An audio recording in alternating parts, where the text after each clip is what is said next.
40 years के बाद females के अंदर हेल्थ प्रॉब्लम्स काफ़ी ज़्यादा आ जाती हैं। लगेगा बाल बहुत पतले हो रहे हैं, बहुत ज़्यादा हेयर फॉल हो रहा है। बॉडी के अंदर आप जो है जितने एंटीऑक्सीडेंट्स खाएंगे आपके हेयर ग्रोथ बेटर रहेगी। बायोटिन, फोलिक एसिड, ये आपके हेयर के लिए बहुत अच्छा है। किस में मिलेगा? हरी पत्तेदार सब्जियाँ, ठीक है, nuts, full of biotin, full of folic acid. Pigmentation का बहुत इंपॉर्टेंट रीज़न है एक्सेसिव सन एक्सपोजर। मोबाइल से भी बहुत रेज आती है। जो फीमेल्स पूरा दिन अपना लैपटॉप पे काम करते हैं उसकी भी तो रेज आपके स्किन पे आ रही हैं। एज बढ़ेगी, हार्मोन्स डिप होंगे। तो बीपी के लिए और क्या सजेस्ट करेंगे आप? अगर आपका बीपी क्रॉनिकली हाई रहा है, दिमाग की नस फट सकती है, हार्ट अटैक के चांसेस आ सकते हैं। ओवरऑल हार्ट पे अगर देखते हैं तो 40 बाद उसकी भी प्रॉब्लम बढ़ जाती है, उसके भी चांसेस? बिल्कुल, फीमेल्स के अंदर तो और भी ज़्यादा। जब तक आपकी बॉडी के अंदर ईस्ट्रोजन है, आपका हार्ट प्रोटेक्टिव रहेगा। आप बाहर के ईस्ट्रोजन्स ले सकते हैं, जैसे कि सोया प्रोडक्ट्स। और वेट कम करने का एक और तरीका है कि आप सॉल्ट को भी थोड़ा कट डाउन करें ताकि वाटर रिटेंशन कम हो। जो नॉर्मल आप जिस भी चीज़ की शेल्फ लाइफ होगी उसमें सॉल्ट तो होगा ही। तो ये एक हिडन सॉल्ट है। बिस्किट्स खा रहे हैं, उसके अंदर सॉल्ट का टेस्ट नहीं है, लेकिन सोडियम तो है। 40 के बाद क्या सजेस्ट करते हैं, कौन सा टेस्ट कराना चाहिए? तो अगर किसी को फैमिली हिस्ट्री है ब्रेस्ट कैंसर की, post grandparents, mother, sister, cousin, aunt, इनमें से किसी को अगर ब्रेस्ट कैंसर रहा है, हर एनुअल चेकअप में अपने डॉक्टर को बताना होगा, ताकि आपको आपके बैड जीन्स के लिए भी स्क्रीन करना पड़ेगा खुद को। देखो, प्री कैंसरस स्टेज में जब तक वो फुल ब्लोन कैंसर बनेगा तब तक 10-15 साल निकल जाएंगे। राइट। तो एक सिंपल टेस्ट जिसको कि पैप स्मीयर कहते हैं हम लोग, बहुत ही सिंपल टेस्ट है, सिंपल, सस्ता। अगर आप फ्रंट टू बैक वाइप करेंगे, यूटीआई के चांसेस बहुत कम हैं। अगर आप बैक टू फ्रंट वाइप करेंगे तो जो आपके एनस के आसपास बैक्टीरिया है वो डायरेक्टली आपके यूरेथ्रा में जाएंगे। जैसे जैसे आपकी एज बढ़ेगी, बोन्स के अंदर कैल्शियम नहीं है, मसल मास नहीं है, आपको फ्रीक्वेंट फॉल्स होंगे, फ्रैक्चर्स के चांसेस ज़्यादा हैं। तो आपको अपनी बोन हेल्थ यंग एज से ही मेंटेन करना बहुत ज़रूरी है। आफ्टर 40 तो और भी ज़्यादा ज़रूरी है। और अगर विटामिन डी की बात करें तो वो कहाँ से मिलेगा?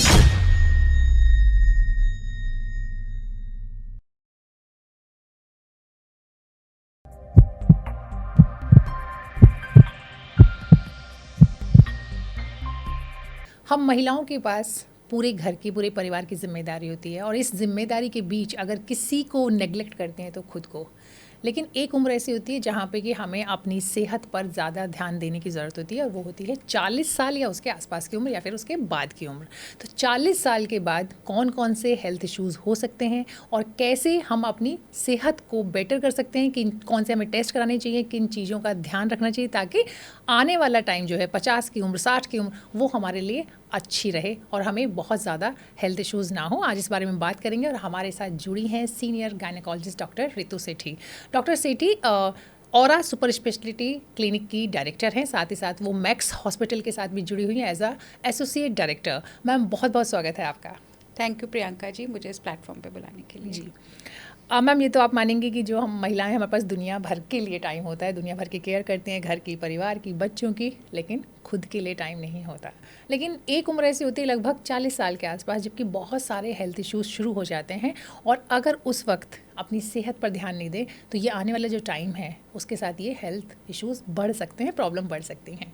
तो आज हम चाहते हैं कि आप हमें थोड़ा डिटेल में बताएं कि कौन कौन से इश्यूज़ हो सकते हैं, साथ ही साथ उनको प्रिवेंट कैसे कर सकते हैं। जैसे कि आपने बिल्कुल ठीक कहा, 40 इयर्स के बाद फीमेल्स के अंदर हेल्थ प्रॉब्लम्स काफ़ी ज़्यादा आ जाती हैं। देखिए, तब तक तो आप बहुत बिजी थे अपने कैरियर के अंदर, फैमिली को नर्चर करने में, अपने आसपास के दुनिया में आपको देखने का टाइम ही नहीं है, और अपने लिए तो बिल्कुल भी टाइम नहीं है। ये मुझे लगता है हर फीमेल की सेम स्टोरी है, चाहे आप किसी भी प्रोफेशन में हो, किसी भी करियर में हो, होम फ्रंट तो आपको देखना ही देखना है, और मोस्टली पूरी जिम्मेवारी आपके ऊपर है। तो क्या क्या आप छोटी चीज़ें कर सकते हैं ताकि आपको आगे जाके प्रॉब्लम्स ना हो, ये एक बहुत ही इंपॉर्टेंट मुद्दा है आजकल। 40 इयर्स के बाद फीमेल्स के अंदर बहुत सारे चेंजेस आते हैं, मोस्टली हार्मोन से रिलेटेड। और इन हार्मोन से रिलेटेड चेंजेस जो है इतने ज़्यादा कई बार धीरे धीरे करके बढ़ते जाते हैं कि बिफोर यू रियलाइज इट आपको इतने प्रॉब्लम स्टार्ट हो जाते हैं कि आपको पता भी नहीं चलता कि ये आपको काफ़ी समय से था।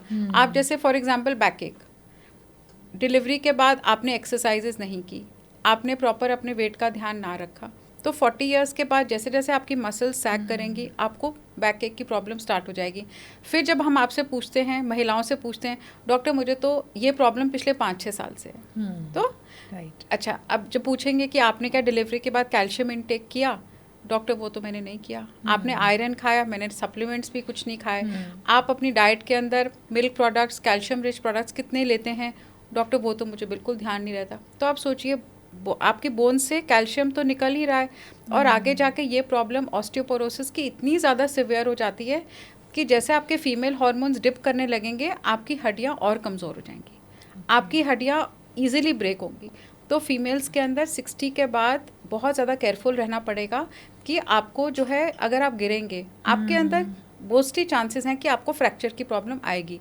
तो मसल मास अच्छा बिल्ड करना है, बोन हेल्थ अच्छी मेंटेन करने के लिए आपको 40 इयर्स के बाद से ही बहुत सारे स्टेप्स फॉलो करने पड़ेंगे।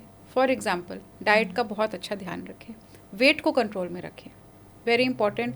जैसे जैसे एज बढ़ेगी, बॉडी के अंदर हार्मोन्स, ईस्ट्रोजन का लेवल डिप होगा। 40 के बाद ईस्ट्रोजन का लेवल और डिप होता है, और क्योंकि ईस्ट्रोजन का लेवल डिप हो रहा है, आपका बॉडी मास जो है, आपकी बॉडी का मेटाबॉलिक रेट स्लो हो रहा है। चाहे डाइट आपकी उतनी है, आप सडनली देखते हैं फीमेल्स आती हैं 45, 46, डॉक्टर मेरे 2-3 साल से वेट बहुत बढ़ रहा है, और स्पेशली बेली के आसपास वेट बहुत बढ़ रहा है। तो जो बेली के आसपास आपका वेट बढ़ रहा है, वो सीधा आपके हार्ट के ऊपर बहुत ज़्यादा असर उसका होगा।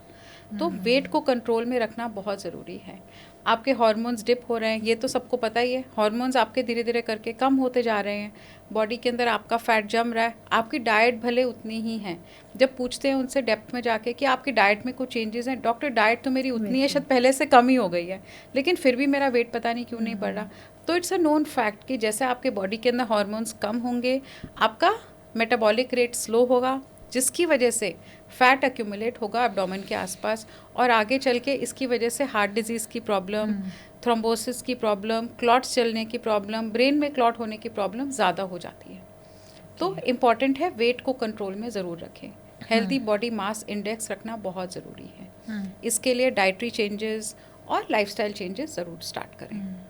चलिए एक एक करके सारे टॉपिक पे आराम से बात करते हैं, क्योंकि ये आपने बिल्कुल सही कहा कि 40 के बाद एक तो आपके बॉडी में चेंजेस हो रहे होते हैं, जो कि हार्मोनल चेंजेस होते हैं। दूसरा क्या होता है कि जब आप उससे पहले एज में होते हैं तो आप कहीं ना कहीं बहुत ज़्यादा बिजी होते हैं अपने करियर में, अपने बच्चों को पालने में, उनको करने में। और इस एज तक आते थे बच्चे भी थोड़े अगर सेटल हो जाते हैं, या फिर अगर किसी ने फैमिली प्लान नहीं किया तो उसके लिए तो खैर दूसरा ही मसला होगा। लेकिन ओवरऑल क्या होता है कि सिर्फ हम लोग जब बात भी करते हैं 40+ तो यूजुअली हम जो गायनी से रिलेटेड प्रॉब्लम है उस पर बात करते हैं, लेकिन बहुत सारे इश्यूज़ होते हैं, जैसे अगर हम देखें तो बाल से लेकर के पैर तक। तो बेटर है कि आज हम इस पर पूरा डिटेल में बात करें, ताकि जो भी लोग हमारे इस पॉडकास्ट को सुन रहे हैं उन्हें पूरा फ़ायदा हो। तो सबसे पहले तो आप हमें बताइए कि कौन कौन से इश्यूज़ आते हैं। अगर हम बाल की बात करें तो हेयर फॉल होता है, स्किन के प्रॉब्लम होते हैं, लेकिन आप थोड़ा डिटेल में बताइए कौन कौन से इश्यूज़। देखिए, जैसे मैंने बोला, फीमेल हार्मोन्स जो हैं, जो इम्पॉर्टेंट है आपके लश हेयर, प्रेगनेंसी में जैसे लश हेयर है, यंग एज में 20s में 30s में आपके हार्मोन्स बहुत अच्छे चल रहे हैं, तो आपके हेयर बहुत लश है, बहुत थिक है, बहुत शाइनी है। एज बढ़ेगी, हार्मोन्स डिप होंगे, लगेगा बाल बहुत पतले हो रहे हैं, बहुत ज़्यादा हेयर फॉल हो रहा है। अगर आपको थायराइड की प्रॉब्लम डिटेक्ट नहीं हुई तो ये प्रॉब्लम आपको ज़्यादा रहेगी।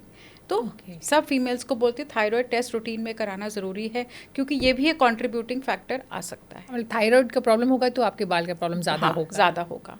ठीक है, तो इन केस आपको लग रहा है कि आपके हेयर बहुत ज़्यादा फॉल हो रहे हैं, अपने डॉक्टर से जाके ज़रूर मिलें और सप्लीमेंट स्टार्ट करें डॉक्टरी सलाह के बाद। डाइट को लें तो फिर बॉडी के अंदर आप जो है जितने एंटीऑक्सीडेंट्स खाएंगे, आपके हेयर ग्रोथ बेटर रहेगी।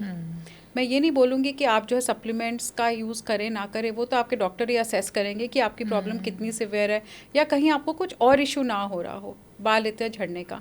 लेकिन जो रूटीन में फीमेल्स के हेयर फॉल होता है 40 के बाद, उसके लिए आप थोड़े बहुत डाइटरी चेंजेस करेंगे तो डेफिनेटली, ये नहीं बोलूँगी 100% इम्प्रूवमेंट है, काफ़ी इम्प्रूवमेंट आएगा। क्या चेंज करने चाहिए? हाँ, एंटीऑक्सीडेंट ज़रूर खाएं, बायोटिन, फोलिक एसिड, ये आपके हेयर के लिए बहुत अच्छा है। किस में मिलेगा? हरी पत्तेदार सब्जियाँ, ठीक है, nuts, full of biotin, full of folic acid, ज़रूर इनका सेवन करें। मतलब आपको अपनी डाइट के अंदर ड्रास्टिक चेंजेस करने पड़ेंगे। इट्स नॉट लाइक कि यंग एज है, कुछ भी खा लिया चलेगा, और हेल्दी फैट्स भी हाँ, तभी कुछ भी खा लिया चलेगा, हाँ, ये नहीं है, it's not like that. Again next बात हुई स्किन के बारे में। स्किन अब आपकी उतनी लश नहीं है, इतनी फ्लॉलेस नहीं है जो आपकी यंग एज में थी। अब आप 40+ पे 25-30 ईयर ओल्ड से स्किन से तो नहीं कंपेयर कर सकते। पिगमेंटेशन भी होता है, रिंकल्स तो चले आती हैं ग्रेजुअली, लेकिन पिगमेंटेशन भी इस एज में आ जाता है। पिगमेंटेशन का बहुत इंपॉर्टेंट रीज़न है एक्सेसिव सन एक्सपोजर। मोबाइल से भी बहुत रेज आती है। जो फीमेल्स पूरा दिन अपना लैपटॉप पे काम करती है, उसकी भी तो रेज आपके स्किन पे आ रही हैं। आप मोबाइल यूज़ कर रहे हैं, उससे आपके आईज जो है डार्क सर्कल्स बढ़ेंगे, आपकी स्किन पे पिगमेंटेशन ज़्यादा आएगी, तो सनस्क्रीन लगाना बहुत ज़रूरी है। हाँ, ये जो आप बता रही हैं बहुत इंपॉर्टेंट है, क्योंकि नॉर्मली मोबाइल और लैपटॉप का जो असर है हमारी स्किन पर, उस पर बात नहीं होती है। लोगों को लगता है कि मैं तो बाहर निकलती नहीं हूँ, मेरा तो वर्क फ्रॉम होम है, मैं तो घर से ही काम कर रही हूँ, लेकिन पूरा दिन तो लैपटॉप आपकी गोद में है। एग्जैक्टली। तो जो उससे रेज आ रही हैं, उससे भी आपकी स्किन का डैमेज काफ़ी एक्सटेंड तक होगा। तो घर के अंदर भी हर महिला को सनस्क्रीन ज़रूर लगाना है। कौन सा सनस्क्रीन आपको सूट कर रहा है वो आप अपने डर्मेटोलॉजिस्ट से डिस्कस करें, और ज़रूर लेकिन सनस्क्रीन ज़रूर लगाएं। 2 बार तो कम से कम कहा ही जाता है कि आप एक बार सुबह में लगाइए 8-9 बजे के आसपास, और एक बार दिन में 12 बजे। अगर बाहर निकल रहे हैं तो 20 minutes before you step out sunscreen लगाना है। ऐसे नहीं है कि डॉक्टर धूप नहीं है तो आप सनस्क्रीन का क्या फ़ायदा, यूवी रेज तो हैं जो बाहर हैं। तो और जैसे मैंने बताया घर के अंदर मोबाइल और laptop, sunscreen is very important. ये कुछ एक्सटेंट तक आपकी स्किन को हेल्दी रखेगा, और जो पिगमेंटेशन के स्पॉट्स आ रहे हैं, जो फ्रेकल्स आ रहे हैं, जो सन डैमेज ही नहीं रेज की डैमेज भी हो रही है स्किन पे, उस पर भी बहुत ज़्यादा असर पड़ेगा सनस्क्रीन लगाने का। और विटामिन सी और पानी, ये दो चीज़ों का भी शायद बहुत असर होता है। अगर बिल्कुल, हाइड्रेशन स्किन जितनी मेंटेन करके रखेंगे उतना बेटर रहेगा। स्किन की प्लम्पीनेस बनी रहेगी, स्किन जो है अच्छी आपकी सैग नहीं करेगी। Vitamin C antioxidants, vitamin C बहुत इंपॉर्टेंट है एंटीऑक्सीडेंट्स के फॉर्म में। ये स्किन की रीजनरेशन में, और कोलेजन, जो कोलेजन लूज करते हैं ना हम लोग 40 के बाद, उसकी रीजनरेशन में विटामिन सी बहुत हेल्प करता है। ओके, तो बहुत आसान भी है, इजीली मिल जाता है, नींबू से लेके आंवला तक। बिल्कुल, मतलब आंवला तो सुपर फूड है। अगर आप आंवला नहीं खा सकते, सिट्रस फ्रूट्स खा लीजिए। मतलब ये है कि आपको मान लीजिए आपको हर डाइट में अपने थोड़ा सा विटामिन सी लेना है। आई वुड से टैबलेट की बजाय आप नेचुरल फॉर्म में लीजिए ना, क्योंकि टैबलेट के अंदर आपको उतनी एक्सटेंट मात्रा तो नहीं मिलेगी जो आपको नेचुरल फूड में मिलेगी। डाइजेस्ट करना भी उसको ईजी है, और चलते फिरते फ्रूट्स खाना तो सबको मुझे लगता है पसंद है। राइट। और फिर इसके बाद स्किन के बाद जो कॉमन इशू आता है, थोड़ा सा मतलब है भी थोड़ा ज़्यादा है, वो आ जाता है ब्रेस्ट कैंसर। ठीक है, क्योंकि हम लोग जो कि बॉडी पार्ट की बात कर रहे हैं, ऊपर से नीचे तक अगर हम डिस्कशन करें तो ये भी बहुत कॉमन हो गया। अब इसके लिए आप 40 के बाद क्या सजेस्ट करते हैं, कौन सा टेस्ट कराना चाहिए? हाँ, देखिए, ब्रेस्ट कैंसर इंडिया के अंदर, वर्ल्ड के अंदर आजकल सबसे कॉमन कैंसर है महिलाओं के अंदर। तो हमारा जो है डाइट आजकल वेस्टर्न पॉपुलेशन की डाइट को फॉलो कर रहा है। पहले जब मैं मेडिकल स्टूडेंट थी उस टाइम हमारे अंदर ब्रेस्ट कैंसर जो था नंबर 1 नहीं था, लेकिन क्योंकि आजकल हमारी डाइटरी चेंजेस बहुत ज़्यादा हैं, फिजिकल एक्टिविटी नहीं है, पीसीओडी का इंसिडेंस इतना ज़्यादा है, चाइल्ड बियरिंग हम डिले कर रहे हैं, ब्रेस्ट फीडिंग नहीं कर रहे, फर्टिलिटी ड्रग्स ले रहे हैं, सब के सब ब्रेस्ट कैंसर को बहुत ज़्यादा कंट्रीब्यूट कर रहे हैं। इसलिए ब्रेस्ट कैंसर आजकल फीमेल्स के अंदर नंबर 1 कैंसर है all over the world including India. और ब्रेस्ट कैंसर सिर्फ इन चीज़ों से नहीं, हेरिडिटी भी होता है।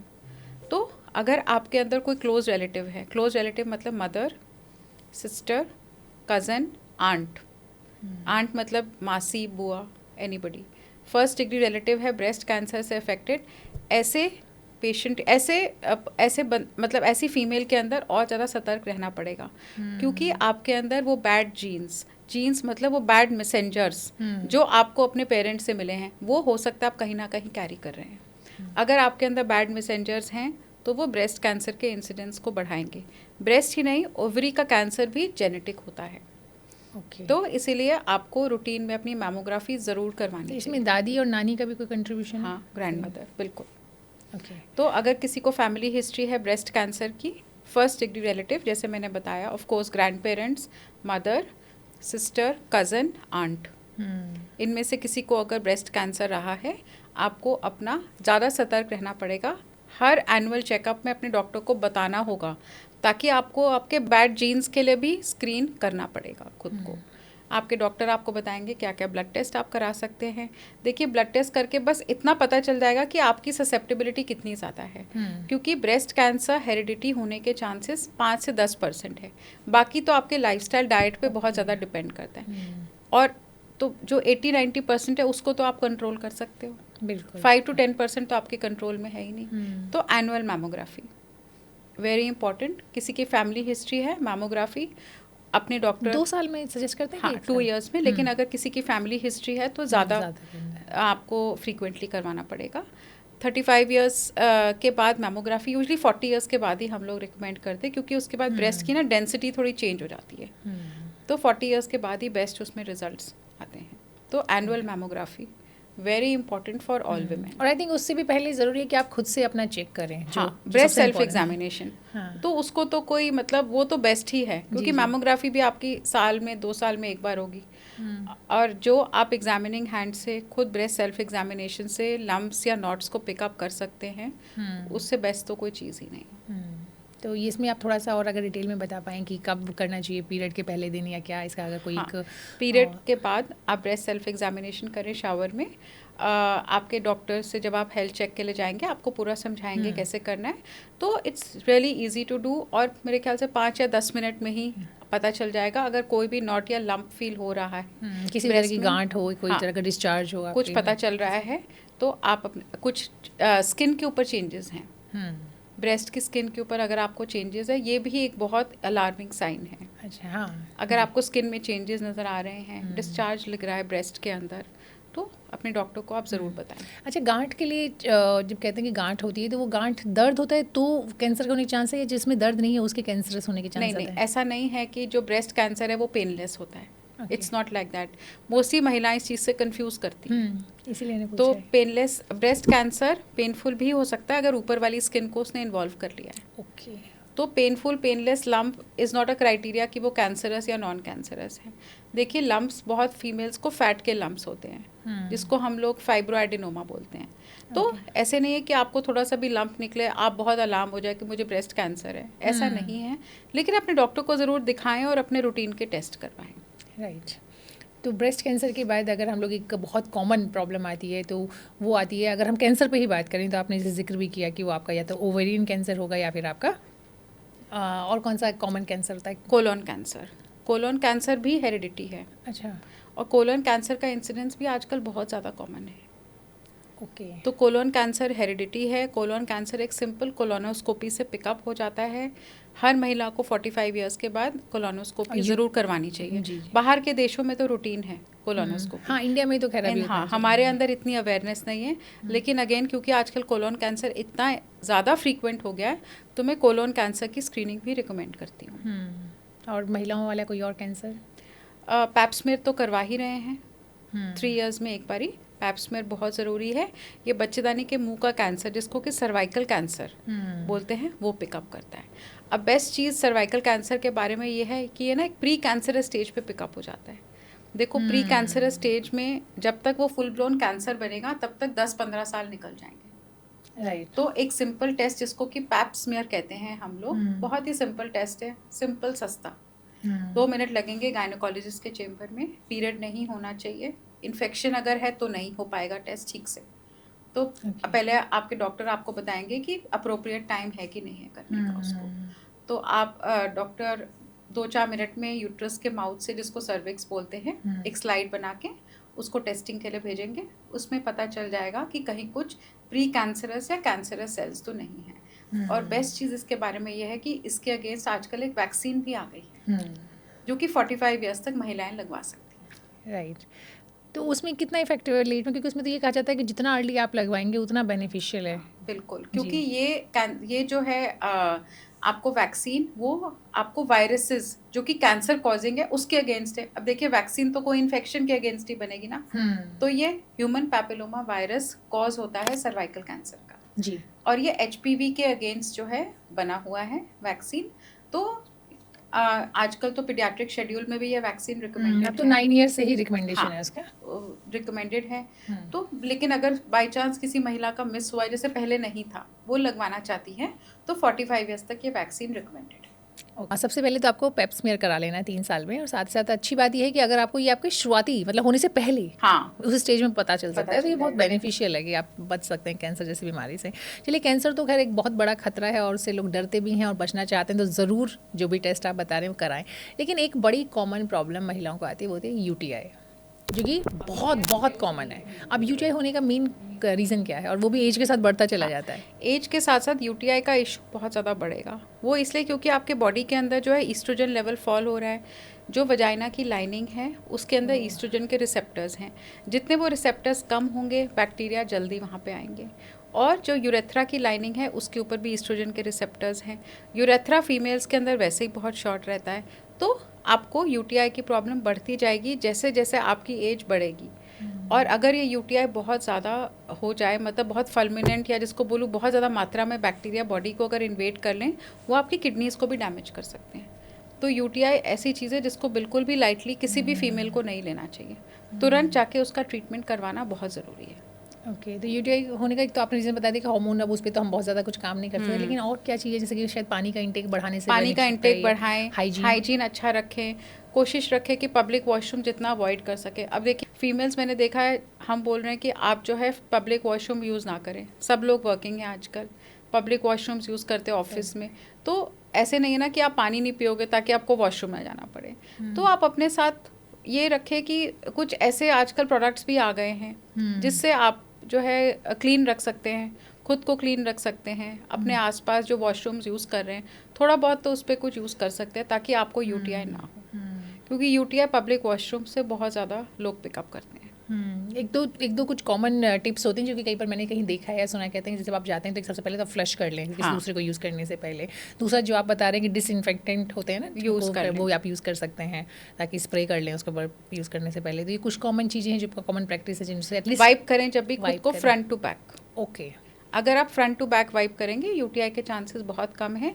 अगर आप बैक टू फ्रंट वाइप करेंगे तो जो आपके एनस के आसपास बैक्टीरिया है वो डायरेक्टली आपके यूरेथ्रा में जाएंगे। ओके, हाँ, तो ये एक बहुत इंपॉर्टेंट टिप है, हर फीमेल को फॉलो करनी चाहिए। राइट। तो 2-3 चीज़ें आपने बताई हैं जो कि इंपॉर्टेंट है, जो कि आपको यूटीआई से काफ़ी हद तक, एक तो पानी का इंटेक आपको बढ़ाना है, दूसरा आपको पब्लिक टॉयलेट अगर यूज़ करना है तो आप कोशिश करें कि आप किसी तरह से यूज़ करें, और फिर अगर पॉसिबल जब भी आप यूज़ करते हैं, जब भी आप वॉशरूम जाते हैं तो आप फ्रंट टू बैक वाइप करें ताकि क्लीन रहें और आपका जो हाइजीन है वो मेंटेन रहे। नाइस। यूटीआई के बाद अगला कॉमन इशू आता है बोन्स का, क्योंकि जैसे जैसे आप एज करते हैं वैसे हड्डियाँ से रिलेटेड इश्यूज शुरू हो जाते हैं। अब नॉर्मली हम लोग जब बात करते हैं हड्डियों की तो हम लोग कहते हैं कि गर्दन में दर्द है, कमर में दर्द है, ठीक है, सिर्फ दर्द की बात करते हैं, लेकिन ये दर्द के अलावा भी नुकसानदेह हो सकता है। और ये बताएं कि क्या क्या है। देखिए, बोन हेल्थ फीमेल्स के अंदर बहुत इंपॉर्टेंट एस्पेक्ट है, क्योंकि जैसे जैसे आपकी एज बढ़ेगी, बोन्स के अंदर कैल्शियम नहीं है, मसल मास नहीं है, आपको फ्रीक्वेंट फॉल्स होंगे, फ्रैक्चर्स के चांसेस ज़्यादा हैं। तो आपको अपनी बोन हेल्थ यंग एज से ही मेंटेन करना बहुत ज़रूरी है। आफ्टर 40 तो और भी ज़्यादा ज़रूरी है। कैल्शियम का intake very important, calcium rich food ज़रूर खाएं, कैल्शियम सप्लीमेंट्स लें, एक्सरसाइज करें ताकि आपका जो है बोन का मास ठीक रहे। अगर आपका बोन का मास वीक है, मसल मास आपका कम हो रहा है, जो कि जिमिंग से और स्ट्रेंथ ट्रेनिंग से बढ़ेगा, आपको डेफिनेटली फ्रैक्चर्स की पॉसिबिलिटी ज़्यादा है। कैल्शियम रिच फूड्स ज़रूर खाएं। अब कैल्शियम रिच फूड्स के अंदर लोगों को लगता है दूध पी लिया, या फीमेल्स कहाँ चाय पी ली, चाहे तो उससे जो है आपका ये नहीं पता कि कैफीन जो है उससे कैल्शियम बोन से और ज़्यादा ड्रॉ होता है। तो आपको जो है मिल्क या मिल्क प्रोडक्ट्स का ज़रूर सेवन करना चाहिए। कर्ड के अंदर B12 और कैल्शियम की मात्रा ज़्यादा है, विटामिन D भी ज़्यादा है। अगर मैं देखने जाऊँ तो इंडिया में चाहे सनलाइट बहुत ज़्यादा है, लेकिन फिर भी हर किसी का विटामिन D लेवल लो आएगा। सबका विटामिन D लेवल लो आएगा क्योंकि सन एक्सपोजर तो है ही नहीं, एक तो बाहर जाते नहीं, और जाते तो हम लोग इतना ज़्यादा कवर करके रखते हैं, खुद को कवर रखते हैं, तो विटामिन D लेवल कम रहेगा। इसीलिए आपको विटामिन D रिच फूड्स खाने पड़ेंगे जो कि आपके बॉडी से, आपके इंटेस्टाइन से कैल्शियम को और ज़्यादा अब्जॉर्ब करें। तो कैल्शियम रिच फूड खाएं, कैल्शियम सप्लीमेंट्स लें, एक्सरसाइज ज़रूर करें, इससे आपका मसल मास और बोन मास ठीक रहेगा। और हेल्दी वेट मेंटेन करना बहुत ज़रूरी है। देखिए, सबसे ज़्यादा जो है आपकी आई वुड से कि नीज़ में जिन फीमेल्स को प्रॉब्लम आती है, तो इसके अंदर आप जो है कैल्शियम का इंटेक अच्छा रखें, विटामिन D का इंटेक अच्छा रखें। अच्छा, जैसे मैंने बताया था, अपना वेट को ऑप्टिमाइज़ करना बहुत ज़रूरी है। अब देखिए जो ओबेसिटी है ना वो सबसे ज़्यादा घातक है आपके बोन्स के ऊपर। तो आई वुड से कि अगर आपका वेट कंट्रोल में रहेगा आपको यूजुअली बोन्स में प्रॉब्लम कम आएगी। क्योंकि नीज़ की प्रॉब्लम फीमेल्स के अंदर नीज़ की प्रॉब्लम इसीलिए है क्योंकि ओबेसिटी इतना ज़्यादा है। जैसे ही आपका वेट कम होगा ना आपको नीज़ की प्रॉब्लम भी काफ़ी एक्सटेंट तक ठीक हो जाएगी। तो obesity is the biggest enemy of the knee. ये हम लोग अच्छे से मानते हैं लेकिन बहुत लोगों को ये बात समझ में नहीं आती। तो हेल्दी वेट मेंटेन करना भी बहुत ज़रूरी है। राइट लेकिन अभी आप बात कर रहे थे, पहले हम लोग बात करेंगे हड्डियों की हेल्थ की, हम बात कर रहे थे बोन हेल्थ की। उसमें आप बता रहे थे कि आपको कैल्शियम इंटेक ज़्यादा करना चाहिए। अब खासकर अगर जो लोग नॉनवेज नहीं खाते हैं उनके लिए हम लोग बात करते हैं तो दूध और दूध से बने प्रोडक्ट्स की बात होती है। बहुत सारे लोग आजकल दूध पचा भी नहीं पा रहे हैं, मतलब ये हर किसी के साथ नहीं लेकिन बहुत सारे लोग इंटॉलरेंस है और बहुत डाइजेशन भी थोड़े से वीक हो गए हैं। तो अब उनके लिए फिर आप क्या ऑप्शन बताएंगे और क्या उनको अपने कर्ड का इंटेक कर लें। आप कर्ड खा लें। कर्ड के अंदर B12 ज़्यादा है, विटामिन डी ज़्यादा है।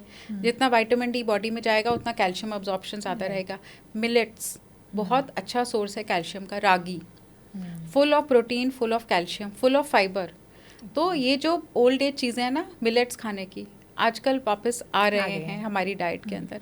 बहुत अच्छा सोर्स है कैल्शियम का। राइट तो और अगर विटामिन डी की बात करें तो वो कहाँ से मिलेगा सन के अलावा? एग बहुत अच्छा आपका सोर्स है। मशरूम्स हैं आपका बहुत अच्छा सोर्स है। वॉलनट्स बहुत अच्छा सोर्स है। ये सब विटामिन बीन्स ये सब विटामिन डी के बहुत अच्छे सोर्सेज हैं। जो आपकी डार्क वेजिटेबल्स हैं, ग्रीन लीफी वेजिटेबल्स है, फोलेट का सोर्स है, कैल्शियम का भी अच्छा सोर्स है। तो इनका सेवन आप खूब करें। और मिल्क प्रोडक्ट्स तो हैं ही। मिल्क नहीं पी पा रहे तो टोफू, सोया जो है प्रोडक्ट्स, उससे भी आपके बॉडी के अंदर ना जो हार्मोन्स का लेवल है। हाँ एक चीज़ मैं बताना चाहूँगी कि 40 के बाद ना आपको अपने बॉडी के अंदर नेचुरल ईस्ट्रोजन तो नहीं बन रहा क्योंकि आपके जो है हार्मोन्स डिप हो रहे हैं। तो आप बाहर के ईस्ट्रोजन्स ले सकते हैं जैसे कि सोया प्रोडक्ट्स। इसके अंदर ना फाइटो ईस्ट्रोजन्स हैं। ये फाइटो ईस्ट्रोजन्स जो है आपकी बॉडी के अंदर नेचुरल हार्मोन्स को मिमिक करते हैं। इससे भी बॉडी के अंदर काफ़ी ज़्यादा मात्रा में जो हार्मोन्स कम हो रहे हैं नेचुरली बॉडी में नहीं बन रहे, बाहर से सप्लीमेंट कर सकते हो without taking it in the form of medicine. That's good. जितना आप नेचुरली खा पाएँ उतना अच्छा है। और सोयाबीन तो नॉर्मली घर में होता है, प्लस उसकी वैरायटी बहुत सारी बन सकती है। हाँ बहुत सारी। तो सोयाबीन बहुत अच्छा सोर्स है। फ्लैक्स सीड्स इसके अंदर फाइटो ईस्ट्रोजन्स हैं। अच्छे क्वांटिटी में फाइटो ईस्ट्रोजन्स है। इनका सेवन करने से भी आपके बॉडी के हार्मोन्स पहले की तरह तो नहीं लेकिन कुछ तो आप ऑप्टिमाइज कर सकते हो। राइट अच्छा आप चूँकि हम जब बोन हेल्थ की बात कर रहे थे तो बोन हेल्थ में एक चीज़ आपने कही थी कि आपको बहुत ज़्यादा ज़रूरी है जितना आप अपने वेट कम करें, लेकिन साथ साथ आपको एक्सरसाइज भी करनी है। एक्सरसाइज सिर्फ वेट के लिए नहीं करनी है, आपको इसलिए करनी है ताकि आपका मसल मास जो है वो बना रहे। क्योंकि आमतौर पर क्या होता है कि एक नॉर्मल परसेप्शन है खासकर महिलाओं के लिए, उनको लगता है आप तो 40 के हो गए, 45 के हो गए, अब कौन सा हमें वजन उठा के क्या करना है, अब क्या एक्सरसाइज करनी भी तो सिर्फ वॉक कर लेना है। तो ये बहुत इंपॉर्टेंट है कि वेट बेयरिंग एक्सरसाइज आप करेंगे तभी आपका जो मसल है वो स्ट्रेंथन होंगी और आप जो है आप जाके जैसे कहते हैं ना कि आपकी बॉडी में तो ताकत तो रहेगी हाँ। साथ ही आपका जो फ्रेम है वो भी स्ट्रेट रहेगा और आप अच्छी तरीके से अच्छा पॉस्चर रहेगा और आप आने वाला जो टाइम है एज जो है उसके साथ आप बेटर हेल्थ आप रख पाएंगे। और अच्छा पॉस्चर मेंटेन करेंगे तो बैक एक की प्रॉब्लम भी कम रहेगी। तो ये एक्सरसाइज जो है खासकर वेट बेयरिंग एक्सरसाइज, क्योंकि हाँ। जैसे मैंने बताया ना कि एक्सरसाइज का मतलब ये है कि चलिए थोड़ा वॉक कर लेते हैं तो हो गया, ये नहीं है, आपको वेट उठाना है। तो धीरे धीरे आप जाके अब जिम जाएँ या जैसे अपने घर में भी करना है तो कहीं ना कहीं आपको वेट को ज़रूर अपनी एक्सरसाइज का हिस्सा बनाना है। राइट तो अगर हमने ये वेट की एक और बात की थी आपने कि वेट जो दूसरा वाला है ओवर वेट की हम जो बात कर रहे हैं तो वो भी बहुत ज़्यादा कॉमन प्रॉब्लम है। खासकर ये जो बेली के आसपास वेट आता है ये भी लेडीज़ में देखने को मिलता है। अब वेट कम करने के लिए, क्योंकि जैसे आपने बताया कि हार्मोन तो कम हो रहे होते हैं तो जो नेचुरल आपका प्रोसेस है वो तो स्लो हो जाता है, तो आप कैसे वेट को मेंटेन कर सकते हैं 40s के बाद? एक तो डाइटरी चेंजेस तो करने पड़ेंगे। ट्रांस फैट्स कम खाएं, प्रोसेस फूड्स कम खाएं। जैसे लोगों का बहुत ट्रेंड है ना आजकल बाहर से खाना ऑर्डर कर लिया, तो it's okay, 1 in 2 weeks cheat day is okay, but ये नहीं है ना कि आप जो है पूरा दिन बैठ के इन बिटवीन मील्स मंचिंग जो है नमकीन, भुजिया, बेकरी प्रोडक्ट्स, ये आपके लिए बहुत ज़्यादा है। और वेट कम करने का एक और तरीका है कि आप सॉल्ट को भी थोड़ा कट डाउन करें ताकि वाटर रिटेंशन कम हो। अब देखिए सॉल्ट से जैसे ध्यान आया मुझे, बीपी का इशू भी 40 के बाद ज़्यादा आता है, तो वाटर रिटेंशन कम करने के लिए सॉल्ट का इंटेक कम करो। आप बहुत सिंपल टिप्स हैं जो आप फॉलो कर लें ताकि आपका सॉल्ट इंटेक कम रहे। जैसे कि कुछ लोग हैं फ्रूट्स के ऊपर बहुत ज़्यादा सॉल्ट डाल के खाते हैं, तो कुक्ड सॉल्ट पूरे दिन में 2 ग्राम से ज़्यादा नहीं होना चाहिए और अनकुक्ड तो आपको बिल्कुल लेना ही नहीं है। तो जितना आपका सॉल्ट का इंटेक कम रहेगा उतने आपको 2 बीपी ग्राम की तो ये तो छोटा जो चम्मच होता है आपका, उसका अभी ऑलमोस्ट हाँ, हाफ ही हुआ। हाफ ही हुआ। लेकिन उससे तो बहुत ज़्यादा हम लोग को ऐसी हैबिट है कि हाँ, हमारे तो हर खाने में हर डालते खाने हैं। में डालना है। तो आप जो है एडिड फ्रूट्स के ऊपर डाल रहे हो, ये सब चीज़ें अगर आप कर रहे हो, फ्रूट्स खा रहे हो आप, जो नॉर्मल आप जिस भी चीज़ की शेल्फ लाइफ होगी उसमें सॉल्ट तो होगा ही। तो ये एक हिडन सॉल्ट है। बिस्किट्स खा रहे हैं उसके अंदर सॉल्ट का टेस्ट नहीं है लेकिन सोडियम तो है। ब्रेड खा रहे हैं उसके अंदर सोडियम तो है। तो शेल्फ लाइफ वाली चीज़ें कम खाएं और फ्रेश फ्रूट्स और वेजिटेबल्स का सेवन ज़्यादा करें, इससे आपको बीपी की प्रॉब्लम भी नहीं आएगी। ओके वैसे आजकल कई लोग ये भी रिकमेंड करते हैं कि जो आजकल पिंक सॉल्ट आ गया है, खासकर जिनको बीपी का इशू है उनके लिए रिकमेंडेड होता है कि वो एक मील या तो दोनों को मिक्स करके लें, क्योंकि खाली वो लेंगे तो फिर आयोडीन वाला इशू आ जाता है। तो इसलिए रॉक सॉल्ट है, हाँ पिंक रॉक सॉल्ट अलग है, पिंक सॉल्ट अलग है। ओके तो जो भी है आप बताइए कौन सा बेटर है, पिंक सॉल्ट या फिर रॉक सॉल्ट? रॉक सॉल्ट देखिए बेटर है क्योंकि उसमें, लेकिन उसमें आयोडीन नहीं है ना। हाँ एग्जैक्टली, इसलिए मैंने कहा ना कि मिक्स करके लोग और हमारी जो है वो बेल्ट है वो ना आयोडीन डेफिशिएंट है। तो अगर आप आयोडीन सप्लीमेंटेशन नहीं दोगे आपको थायराइड की प्रॉब्लम्स आएंगे। आयोडीन की तो रिक्वायरमेंट वैसे भी बहुत तो मॉडरेशन में सब चीज़ें ज़रूरी हैं। सॉल्ट इंटेक तो कम करना ही पड़ेगा। राइट। तो बीपी के लिए और क्या सजेस्ट करेंगे आप कि बीपी चूँकि बढ़े, तो आपने डाइटरी चेंजेस बताए कि वो जो हमेशा तक हेल्दी खाना प्लस नमक कम करना, रूटीन में अपना हेल्थ चेक बहुत ज़रूरी है। बीपी ज़रूर करना है क्योंकि कई लोगों को पता नहीं होता उनको बीपी का इशू है और वो सीधा जाके आपके किडनीज़ को अफेक्ट करता है। तो कई लोग ऐसे हैं जो लेट स्टेज में आते हैं, डॉक्टर मुझे तो पता ही नहीं था मेरा बीपी इतना हाई रहता है। लेटेस्ट रिकमेंडेशन के अकॉर्डिंग आपका बीपी 130/85 के ऊपर नहीं होना चाहिए। अगर किसी का बीपी भी इससे ज़्यादा है तो आपको मेडिकेशन स्टार्ट करनी पड़ेगी। पहले तो डाइटरी चेंजेस करें, मेडिकेशन स्टार्ट करनी पड़ सकती है क्योंकि अगर आपका बीपी क्रॉनिकली हाई रहा है दिमाग की नस फट सकती है, हार्ट अटैक के चांसेस आ सकते हैं, हार्ट पे असर पड़ता है क्योंकि हार्ट तो जोर जोर से पंप कर रहा है ना। बीपी आपका ज़्यादा है, ब्लड प्रेशर अगर ज़्यादा है, और प्रेगनेंसी तो खैर 40 इयर्स के बाद कम है, लेकिन वैसे भी आपको लॉन्ग टर्म इश्यूज तो आएंगे ही। क्लॉट्स जमने के चांसेस हैं। तो बीपी आप कितने दिन में रिकमेंड करते हैं टेस्ट कराने के लिए? नहीं, आप जो है अगर सपोजिंग आपका बीपी नॉर्मल चल रहा है तो आप once a month BP check करवा लें अपना। और अगर आपको बीपी इश्यूज है 1 in 2 weeks is good enough. Right. तो जब आप बीपी की बात करें तो हम ओवरऑल हार्ट पे अगर देखते हैं तो 40 के बाद उसकी भी प्रॉब्लम बढ़ जाती है, उसके भी चांसेस? बिल्कुल, फीमेल्स के अंदर तो और भी ज़्यादा। जब तक आपकी बॉडी के अंदर ईस्ट्रोजन है आपका हार्ट प्रोटेक्टिव रहेगा because estrogen is cardioprotective. और आपकी जो है वो मतलब आर्टरीज को प्रोटेक्ट कर रहा है। जैसे ही आपका ईस्ट्रोजन का लेवल डिप हो रहा है, जो 40 के बाद हो रहा है, आपके हार्ट के इश्यू ज़्यादा आएंगे। तो मीनोपॉज तक फीमेल्स का हार्ट अटैक का रिस्क या हार्ट प्रॉब्लम्स का रिस्क मेल से कम होता है, लेकिन मीनोपॉज आने के बाद ही इक्वल हो जाता है या बढ़ जाता है क्योंकि आपके अंदर ईस्ट्रोजन खत्म हो गया। इसलिए नेचुरल ईस्ट्रोजन का सेवन 40 ईयर्स के बाद ज़रूर करना चाहिए। उसके लिए आपने सोर्स बताया ये भी जी।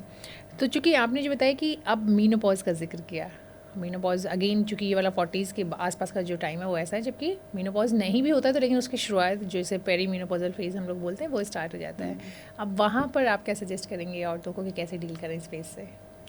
देखिए, मीनोपॉज के अंदर फिजिकल, इमोशनल, मेंटल सब टाइप के चेंजेस आ रहे हैं बॉडी के अंदर, है ना। मैंने देखा है कि एक हॉट फ्लैशेस, फीमेल्स इतनी परेशान है और एम्बैरेसिंग भी है। आप किसी मीटिंग में बैठे हुए बहुत सीनियर पोजीशन पे, सडनली यू फील कि एक वेव आया and you are drenched in sweat. Imagine, it's quite embarrassing. You sitting in office, रात को आपको नींद नहीं आ रही बिकॉज इतनी ज़्यादा स्वेटिंग हो रही है, आप कुछ काम नहीं कर सकते। जैसे ही थोड़ा सा आपका स्ट्रेस लेवल बढ़ेगा आपको हॉट फ्लैशेस ज़्यादा होंगी। तो स्ट्रेस हॉट फ्लैशेस को बहुत ज़्यादा बढ़ाता है। एक तो स्ट्रेस कम करना है और आपको इसको as another chapter of your life लेना है।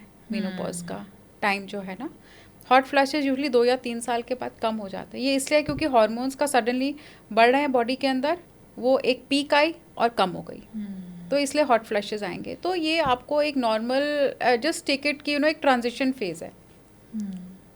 जब मीनोपॉज या पेरी मीनोपॉजल की बात करेंगे तो फिर थोड़ा थोड़ा ये कहीं ना कहीं इस तरह से भी असर आता है लेडीज़ पर शायद कि उनकी जो सेक्स लाइफ है उस पर भी कहीं इसका इम्पैक्ट दिखने लगता है। बिल्कुल, क्योंकि आपके बॉडी के अंदर हार्मोन्स कम हो रहे हैं तो आपकी सेक्स लाइफ तो अफेक्ट होगी। बट आई थिंक ये एक टाइम है आपने पार्टनर से और अच्छी बॉन्डिंग का, क्योंकि अब आपने अपने लाइफ के बहुत सारे वो पड़ाव जो है क्रॉस कर लिए हैं। तो ये टाइम है कि जब आप जो है और अच्छी बॉन्डिंग कर सकते हैं, लेकिन अगेन वो मैं बोलूँगी आपको मेंटली उसके लिए बहुत फिट भी रहना पड़ेगा। लेकिन फिर भी हम चाहते हैं कि आप कुछ सजेशन आप अपनी तरफ से अगर कुछ बताएं, कुछ लुब्रिकेंट या कोई मेडिसिन या कुछ और चीज़ जिससे कि वो कहीं ना कहीं जो इंटीमेसी है उनकी वो बेटर लाइफ उनकी रह पाए, उनकी सेक्स लाइफ बेटर रह पाए। हाँ, तो सबसे पहले तो ये इम्पॉर्टेंट है कि सप्लीमेंट्स की बजाय, बिकॉज सप्लीमेंट्स जो HRT सप्लीमेंट देते हैं उससे भी ब्रेस्ट कैंसर का रिस्क बहुत ज़्यादा बढ़ता है। तो आप ये कोशिश रखें कि आप जो है ना, एक तो वेट कंट्रोल में करना ज़रूरी है, नेचुरल ईस्ट्रोजन्स आप खाएं। इन केस आपको लग रहा है कि आपका जो है सेक्स ड्राइव बिल्कुल ही नहीं है, तो आई वुड सजेस्ट कि अपने स्पाउस से ज़रूर इसके बारे में बात करें, ओपनली डिस्कस करें इस चीज़ को कि क्यों ये प्रॉब्लम्स आ रही हैं। और अगर एक सपोर्टिव स्पाउस है तो प्रॉब्लम्स काफ़ी कम हो सकती हैं।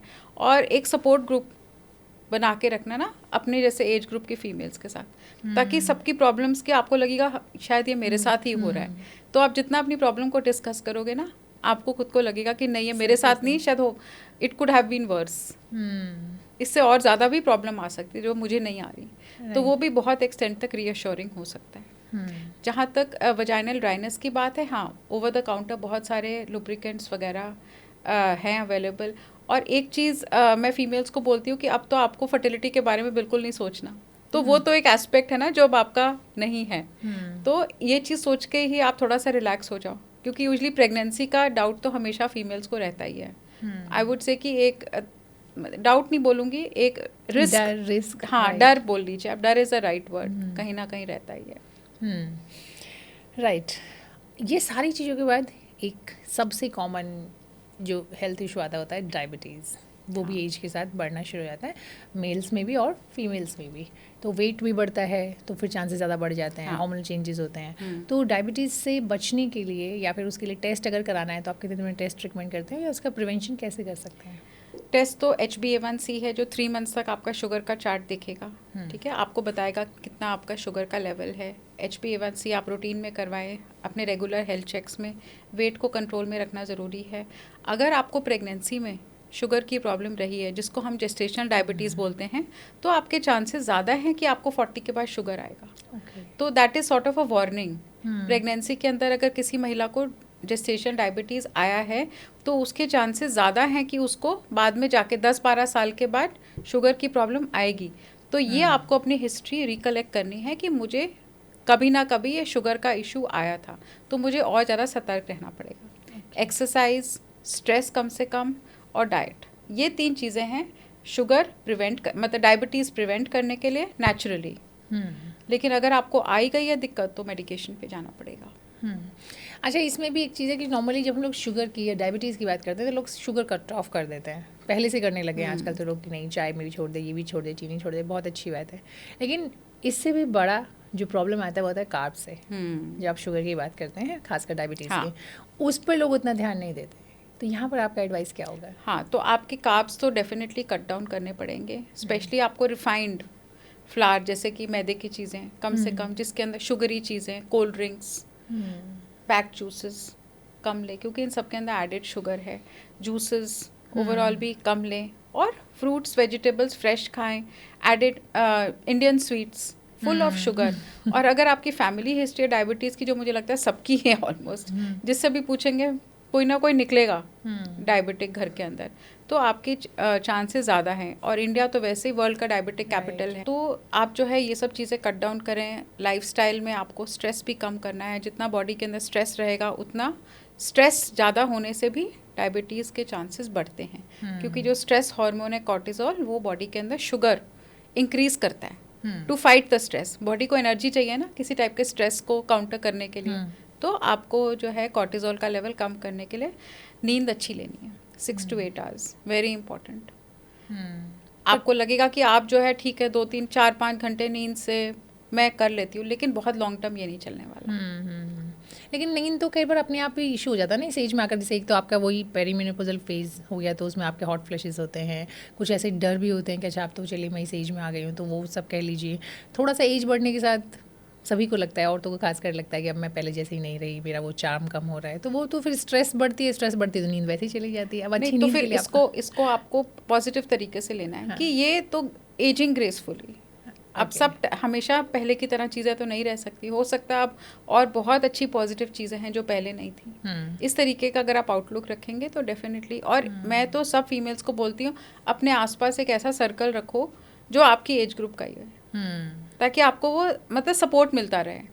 उनसे आप अपनी प्रॉब्लम शेयर कर सकते हो, अपने डॉक्टर से तो शेयर करिए ही, साथ में अपनी फैमिली फ्रेंड्स के साथ आप डिस्कशन कर सकते हो ये सब, इन सब चीज़ों के बारे में। हाँ, ये तो वैसे भी ना स्ट्रेस कम करने के लिए, आपकी मेंटल हेल्थ को बेटर करने के लिए भी ज़रूरी है, क्योंकि अब इस एज पे, जब हम लोग इस एज की बात करते हैं तो यहाँ पे एक बड़ा कंसर्न आता है मेंटल हेल्थ का। क्योंकि क्या होता है कि इस एज में आकर के नॉर्मली बच्चे भी कहीं ना कहीं या तो अपनी स्टडीज़ में बिजी होते हैं या अपने करियर की तरफ चले गए होते हैं, तो उनके पास उतना टाइम नहीं होता। और हम मदर्स को आदत होती है कि बच्चों के साथ कहीं ना कहीं लगातार बने रहने की, तो कई बार ऐसा लगता है कि नेग्लेक्ट फील होने लगता है।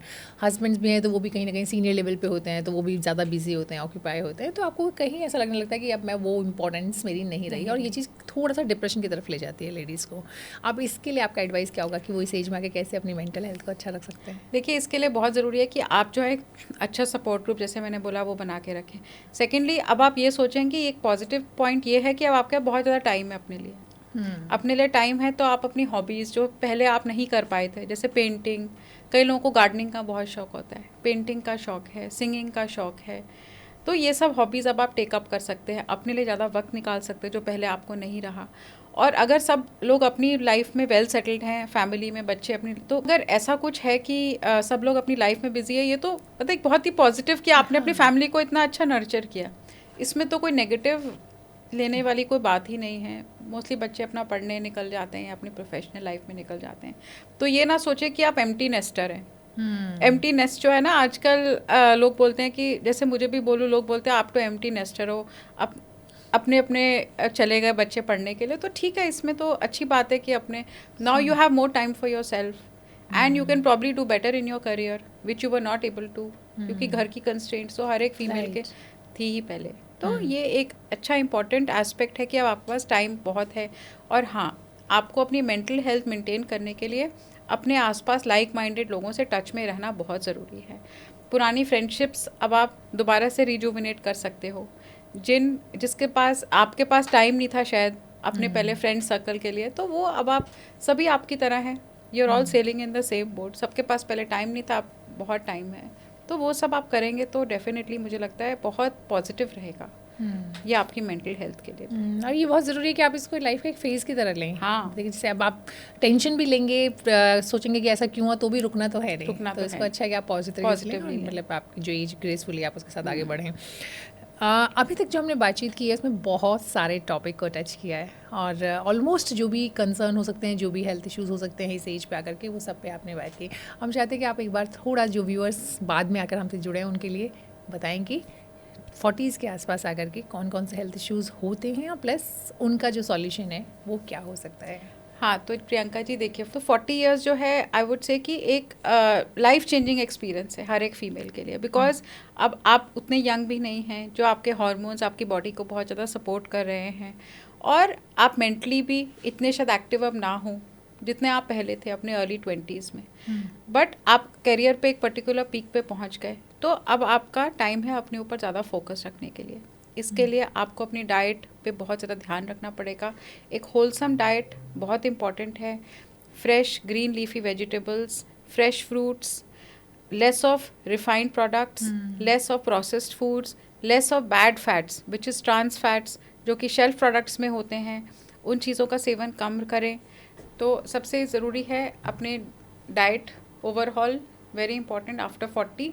आप सोचिए कि आपकी बॉडी, अब आपका मेटाबॉलिक रेट स्लो हो रहा है, तो पहले की तरह आपको प्रोटीन इनटेक ज़्यादा रखना पड़ेगा, कार्ब्स कम करने पड़ेंगे, और स्पेशली आपको हाई कार्ब्स जो है, हाई शुगर वाले कार्ब्स कम खाने पड़ेंगे। इंपॉर्टेंट ये है, प्रोटीन इनटेक अच्छा रखेंगे, अच्छे वाले फैट्स लेंगे डाइट के अंदर, और 2 वीक्स में एक बार जंक डे चीट डे बनता है, इससे ज़्यादा नहीं। राइट, लेकिन ये जो आप अच्छे वाले कार्ब मतलब की बात कर रहे हैं या फिर अच्छे फैट की बात कर रहे हैं, तो ये थोड़ा बताते चलिए कि क्या क्या है इसमें। हाँ, तो आप बेकरी प्रोडक्ट्स अवॉइड करेंगे, शुगरी चीज़ें जैसे कोल्ड ड्रिंक्स हैं ये अवॉइड करेंगे, जिसके अंदर बहुत ज़्यादा स्वीट्स अवॉइड करनी है, जिसके अंदर भी आपको लग रहा है कि प्रॉपर शुगर है वो नहीं। आप कार्बोहाइड्रेट्स खाइए, लेकिन वो जो आपको नेचुरल फूड्स में है, ठीक है, वो आप कम खाइए। और आप एक्सरसाइज ज़रूर करेंगे। At least for 140 to 45 minutes every day. Weight training ज़रूरी है मसल मास को बिल्ड करने के लिए, बोन हेल्थ के लिए बहुत ज़रूरी है। डाइट में एक चीज़ और है, कैल्शियम रिच फूड्स का सेवन करना और ज़रूरी है। विटामिन डी रिच फूड्स का सेवन करना बहुत ज़रूरी है। हाइड्रेशन प्रॉपर रखना ज़रूरी है। अच्छी sleep, 6 to 8 hours of sleep लेना अगेन वेरी इंपॉर्टेंट। आप जितनी अच्छी नींद लेंगे उतने आपके बॉडी के अंदर जो है स्ट्रेस लेवल्स कम रहेंगे और बॉडी जो है आपको लगेगा कि आप ज़्यादा फ्रेश फील कर रहे हैं। तो डाइट ओवरऑल चेंज करने से काफ़ी डिफरेंस आता है इस एज में। स्ट्रेस फैक्टर्स कम करना है, चाहे बाहर का तनाव है या आपको एंग्जाइटी हो रही है किसी भी चीज़ के लिए, मेडिटेशन करिए, योगा करिए। अपने सेल्फ हेल्प जो आपने ग्रुप्स अपने बना रखे हैं फ्रेंड्स के, फैमिली के, उनसे अपनी हेल्थ प्रॉब्लम ज़रूर डिस्कस करिए। और हाँ, साल में एक बार अपना हेल्थ चेकअप ज़रूर करवाएं, जिसमें आपका पैप स्मीयर, मैमोग्राफी, अल्ट्रासाउंड ये सब होगा। और अपनी वैक्सीनेशन शेड्यूल अगर आपका बचा हुआ है, जैसे कि सर्वाइकल कैंसर का वैक्सीन अगर आपको नहीं लगा उसको आप लगवा सकते हैं। And maintain a positive outlook. खुश रहिए, खुश रहें ज़रूरी तो है। वो भी आप खुश रहना भी अपने आप में बहुत सारी बीमारियों को या तो दूर रखता है या अगर बीमारी हो जाती है तो उसको ट्रीट करने में हेल्प करता है।